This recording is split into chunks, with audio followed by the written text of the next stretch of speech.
Welcome to Concept Learn. Belonging to that of the order Hemiptera. Coming to its identification marks, here you can see these are the two female adults, and these adults are actually brown dorsal and a deep brown ventral. Here you can see the dorsal view. This is brown and its ventral side it's much dark, that is it is in deep brown in color to its ventral side, and the wings are usually hyaline with dark wings. Here you can see that how transparent these wings are. Vene formation can be clearly seen as they are very dark in color and the wings are hyaline.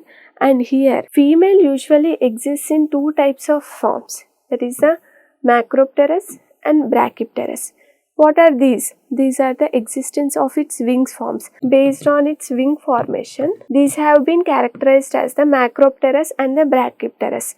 Macropterus, here it means that these are the fully developed wings known as the Macropterus, and these are the Brachypterus because here the wing development is not complete. Incomplete, that's why wings are very small in size when compared to that of the Macropterus. Here in this case, both nymphs and adults. In case of the yellow stimber, we have seen the larval stage is the damaging. Both the nymphs and adults, these are the damaging stage. Both will cause damage to the crop that further results in the losses. Here they will suck the sap from basal portion of the plant. Whenever you see in the field, and if you just see towards its basal side, you can see that many number of white small colored insects which are situated at its basal part.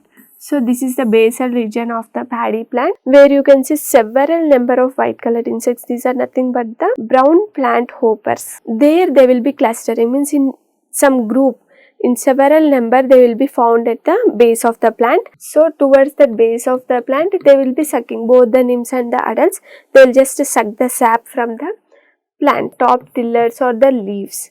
It will be turned into the yellow and finally the plants will dry in the circulated patches, and that's known as the hopper burn.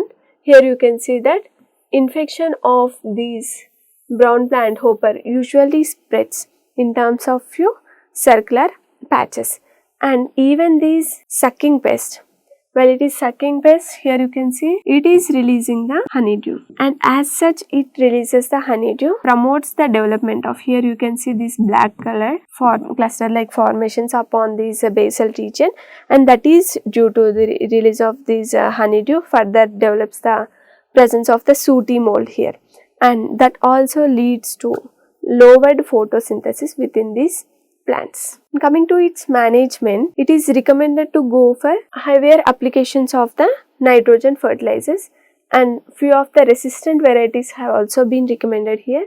They are like Chaitanya, Godavari, Krishnaveni, Indra and Vajram Vijeta. Alleyways, this is important here. For every 2 meters like this, we have to leave a 20 centimeters of gap as such. So if we are leaving gaps as such in between these every 2 meters paddy plants, then it will be helpful to provide plenty amount of the aeration, and in case of the attack of the BPH, it will be very much easy for the person who is applying the pesticides. Insects, that is the BPH insects, it will be congregating at the base of the plant. So these alleyways helps in promotion of the easier application of the insecticides and also the passage of the sunlight and air to all parts of the plants. One more important thing is that it is also recommended to follow alternate wetting and draining the field. That is, we have to fill the entire field. The base of the plants must be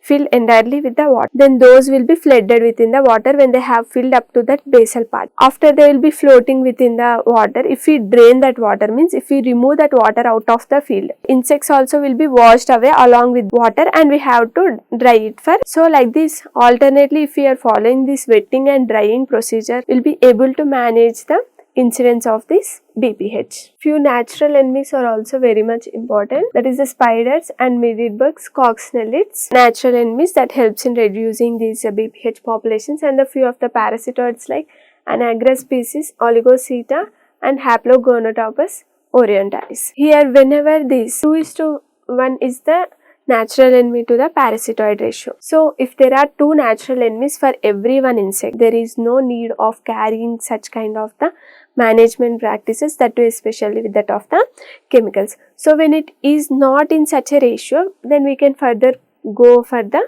insecticidal spraying, that is the foliar sprays with acephate, or we can even apply the granules, that is of the carbofuran.